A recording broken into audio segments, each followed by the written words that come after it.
But let's get right to it, folks. We turn the clock from May to June, and that means OTAs for the NFL. It means getting ready for training camp, which begins next month.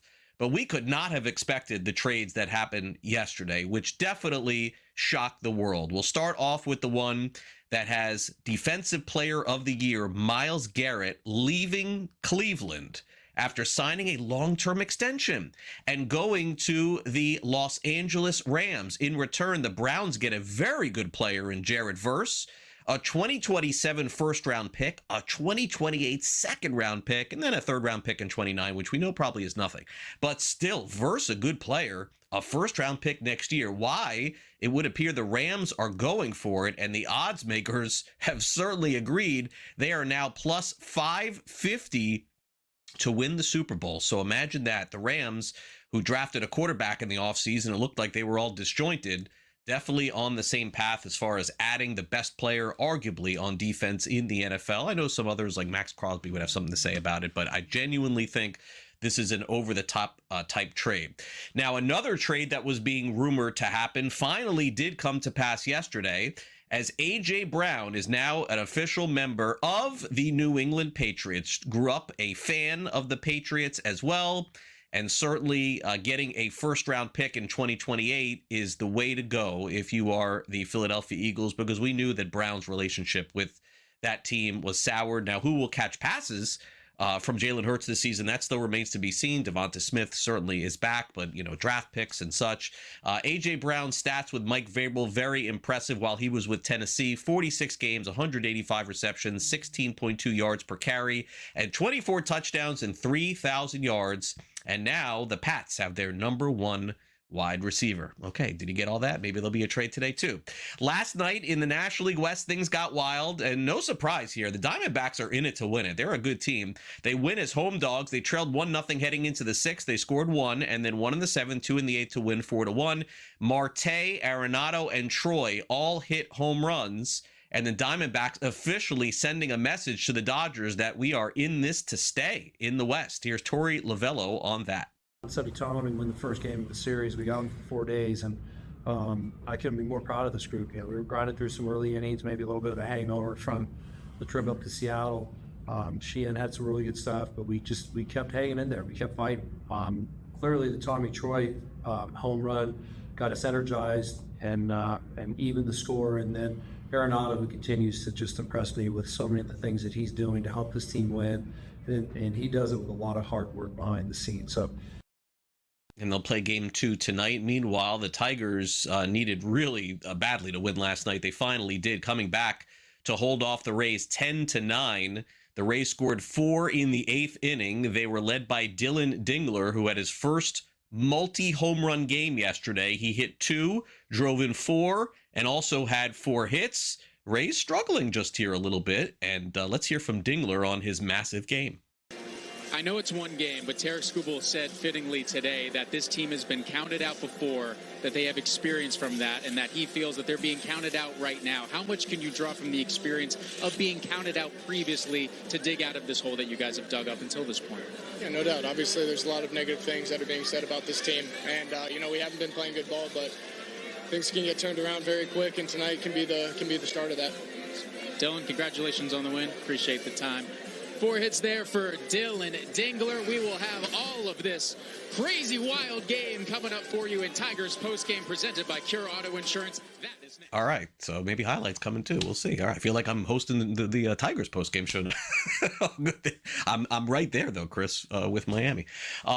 Okay, so now we'll get back into Newswire mode. The Twins snapped their 5-game skid with a 9-6 win. Of course, the White Sox have been hot, but Tristan Gray put an end to that yesterday. Hit a grand slam, drove in 5 runs. By the way, on the flip side for White Sox, even though they lost, man, this Miguel Vargas is having some season. 2 more home runs, 4 runs driven in. It has been a very tough road trip for the Twins, who just keep on losing, but Tristan Gray happy to get yesterday's win.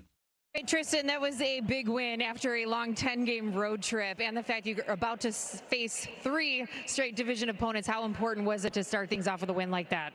I think it's everything. Coming off a tough road series, we just came together. Shelty brought us in and just said, hey, guys, we're playing hard. Like, don't sweat it. Just keep putting in the effort and see what happens. Meanwhile, the Brewers keep scoring and the Giants keep losing 16-2 yesterday. Are you kidding me? The Brewers put up a 16 spot thanks to Jackson Chourio, who had 3 runs driven in. Yelich also had 2 as well. Bryce Terang, by the way, was 0 for 21 before knocking in a couple yesterday, and he talked about the Brewers' explosion against the Giants. It's like this feel as a group when everyone is contributing, right? It's like constant traffic, everyone's on base, obviously a ton of runs and walks tonight. Yeah, it feels good. Feels good for everyone. Having quality at bats kind of starts the roll. So making them throw strikes and when they do, we crush them. So these guys have been doing a really good job at that, and we just got to keep going out there and keep doing it. Jacob deGrom one day could get enshrined in Cooperstown, but if he does, he'll have probably the least amount of wins in the history of that place as far as a starting pitcher is concerned, because he's a Hall of Fame pitcher. But folks, he won his 100th career game. He's been playing so long and only has 100 career wins. Rangers beat the Cardinals 2-1 in the game, and getting a career number 100 certainly ain't what it used to be, but deGrom certainly should be applauded for that. Jacob, your 100th career win. We heard about what that celebration was like inside the clubhouse. So what does it mean to you to see your teammates just as excited for that moment as you were? Yeah, it's really cool. I've said it since spring training. We had a great group here, and everybody's pulling for everybody and rooting for each other just as much as they're rooting for themselves. So it's a good group, and for the guys to be as excited as they were, it was awesome. Meanwhile, the Mets, the former team that deGrom used to play for, they lost again. They lost to the Mariners 2-1. Josh Naylor was 1 for 3 with an RBI because he hit a home run. Colt Emerson also hit a home run as well in that game. How about the Rockies? They beat the Angels 9-8 as road dogs, scoring 5 runs in the 8th. Hunter Goodman now has 14 home runs on the season. Good catcher. Jake McCarthy also 2 for 4 with a home run. Jose Siri hit a grand slam. It was not enough. The Marlins losing streak is over. They beat the Nationals 7-3. Sandy Alcantara with 7 innings pitched, and also Heriberto Hernandez with a pinch hit home run. The Royals rout the Reds 9-2 in their season opener, and Lane Thomas hit a grand slam. Michael Massey, Jack Caglione also with home runs. And for the Cincinnati Reds, unfortunately, they have lost Ellie De La Cruz to a hamstring strain. It looks like a grade 1 or grade 2. So that means not just a couple of days, but at least a couple of weeks. All right, now let's get over to the Stanley Cup Finals. It's always one of the best events on the sports calendar. And this year it is the Vegas Golden Knights taking on the Carolina Hurricanes. Game 1 tonight is at 8:20 Eastern. And right now, Carolina is minus 154 with a total of 5.5. To win the actual series, though, it's close. Carolina's minus 154. The Golden Knights are plus 124. I have a feeling this one's going to go back and forth throughout the series. But to get the prediction that we need, we'll check in with Dennis Bernstein, who will join us a little bit later of the show. Welcome back to Newswire here on SportsGrid. Always fun to catch up with Dustin Gouker with his Substack and certainly his podcast that cover prediction markets, where the stories tell themselves, as they say, each and every week. But I would encourage you to subscribe to Dustin's Substack so you could read about them as well. Great to have Dustin on, and we've got 3 stories to talk about, so let's dive right in. The latest impropriety comes on the heels of a prediction market story that you wrote about that has to do with Google. Things that are searched online can be predicted over on Polymarket. So naturally, an insider got involved in this, Dustin, and tried to profit off of it. Right now, it's pretty much every week there's an insider trading case, right? Well, and some would argue this is good. We're catching people, but some are like, why is there so much insider trading going on in prediction markets? This case, so at Kalshi and Polymarket and other prediction markets, you could trade/bet on things about the year in search at Google, like who is the most searched celebrity, what is the most searched word, etc., etc. You can trade on this.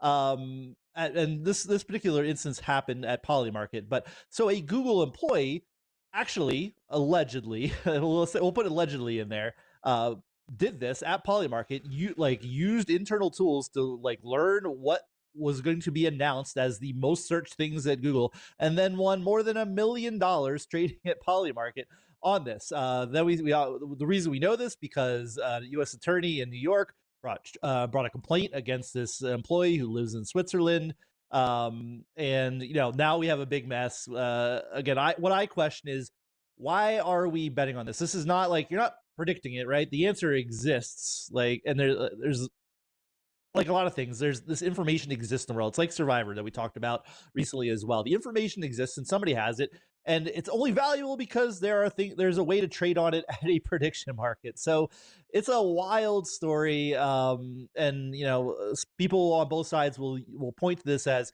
oh, bad things are happening in prediction markets. Prediction markets say, look, hey, we're stopping this. We're catching these people, and they're going to go to jail or pay fines or what have you if they get caught. So the truth, like a lot of things, is somewhere in the middle. But this, like, we don't need to treat it on Google search stuff. This isn't like something valuable in the world like the Fed interest rate or elections. Like, this is for speculation, and in this instance, somebody was, again, allegedly insider trading on it, almost certainly insider trading on proprietary information he had from working at Google.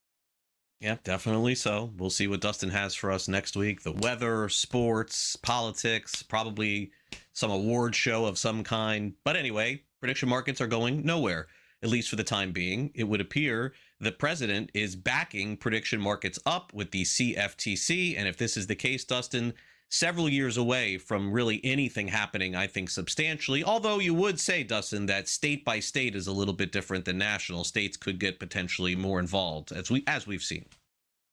Yeah.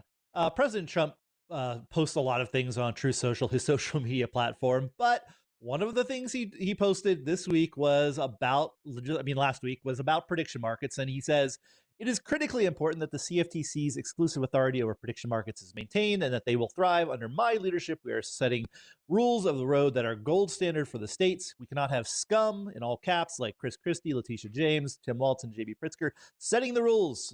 So this is obviously unmitigated support for prediction markets. It's interesting because just a month ago, I'm sure we talked about this, he was doing a press conference and said, unfortunately, the whole world has somewhat become a casino and not really much in favor of prediction markets. This was after some of the other insider trading cases came out, and he's having to deal with that. Obviously, someone said, "Hey, look, we're the CFTC. We really like we run the CFTC. We really like prediction markets. We want them to grow." Donald Trump Jr. is, of course, an advisor to both Polymarket and Kalshi. So but it underlines, like, this is not going away under the Trump administration. The Trump administration is going to support this. This is just more weight on the scale that President Trump is not going to sign a bill probably that's going to rein in prediction markets. He's certainly not going to have the CFTC rein in sports event contracts or any of this. But you are right. In the grand scheme of things, this is not going to really change the dynamic between the states and the federal government. The states don't want prediction markets. They think it's sports gambling. They think it exists outside of their laws. Right. And the CFTC and federal government are saying, this is under our purview. We're in charge. Trump is agreeing with that. And this is going to be tied up in the courts for another year or two at least, and it will get to the Supreme Court. So what President Trump says is interesting / material, but it doesn't mean that that prediction markets are here for forever and ever. This is just weight on the scale. Yeah, and certainly states, you could understand their plight here is they're getting paid from DraftKings and FanDuel's sports betting operation, but not from their prediction market operation, and they are the same company. Crazy. Anyway, let's continue and get to the sports bar that essentially is saying that if you come and the Knicks win in New York, we're going to pay for your tab. But not so fast here, Dustin, because it seems like there could be a hedge involved. Yeah, this is fascinating. So this bar, the Jeffrey, I think it's on the Upper East Side in New York, was promoting that they'll if you $100 free beer and food if the Knicks win. But he's went on social media to promote this, Kalshi, to hedge that promotion by betting on the Knicks. So if the Knicks win, he will win some money by his hedge / bet on Kalshi.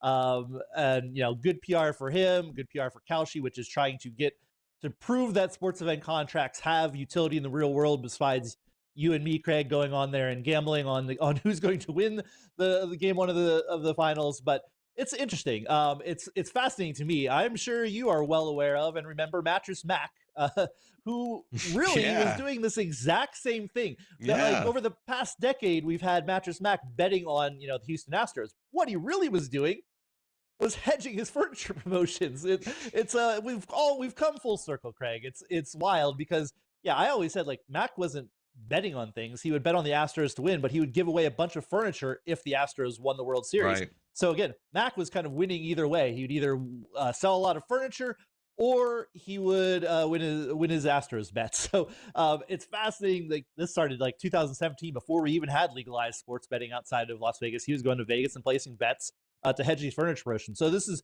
an example of that. It's it's definitely a real world case. The interesting thing is if you're actually going to hedge, if you're a restaurant or bar and not create a promotion, you'd be like, I think you'd be betting against your team. You'd be betting against the Spurs because you'd get less foot traffic. You'd be selling less beer. We'll see. But it's interesting nonetheless. Dustin, great topics today. Thanks for coming on.